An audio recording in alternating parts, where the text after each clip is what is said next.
La République démocratique du Congo a besoin d'une nouvelle constitution. C'est l'avis du professeur Isidore Ndaiwel dans un échange organisé par le Centre de recherche pour l'action sociale. Le professeur Isidore Ndaiwel a présenté les avantages de l'avant-projet de la nouvelle constitution de la République. L'historien signe et persiste. Il s'agit d'une exclusivité congolaise en vue d'une bonne gouvernance dans la gestion du pays. Selon ce professeur, il est proposé dans cet avant-projet de nouvelle constitution que le mandat du chef de l'État sera de 9 ans non renouvelable, tandis que pour les parlementaires, ce sera de 7 ans renouvelable une fois. Suivez. Motivé de redorer les blasons ternis de la nation congolaise et colorer sa dignité à l'échiquier international, le professeur Isidore Ndaiwel est lissu dans l'élite congolaise sur l'indispensabilité de mettre en place une nouvelle constitution forte de l'expérience des 6 décennies d'indépendance de la RDC. L'historien signe et persiste qu'il s'agit d'une exclusivité congolaise en vue d'une bonne gouvernance.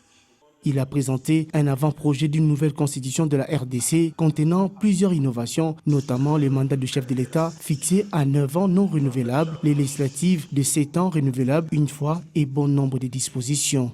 Au cours de la conférence publique, dont les thèmes enquête d'État à l'État, maître du terroir pour une nouvelle constitution de la RDC, l'historien a martelé sur la nécessité d'une administration efficiente pour mettre fin à la sous-traitance qui viole la souveraineté nationale et diminue ces géants d'Afrique, l'aîné des pays indépendants en Afrique centrale. Je vous dis, prenons des décisions qui nous permettent d'aller vers cela.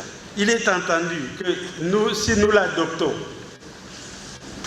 au niveau purement du verbe, et que nous ne l'appliquons pas, rien ne peut changer.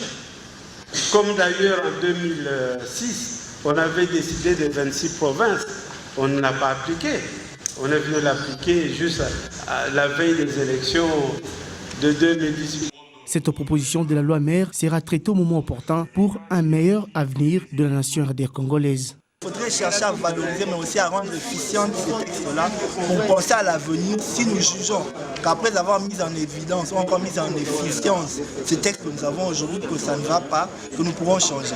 Donc pour nous, nous pensons qu'il faudrait d'abord commencer par mettre en efficience les textes que nous avons, en l'occurrence la Constitution. Après, nous pourrions penser si il faudrait rajouter encore, élargir les délais du mandat. Il y a quelques mois, le professeur Ndaiwel avait démontré la menace de balkanisation qui pèse sur la RDC à cause de ses nombreuses ressources naturelles.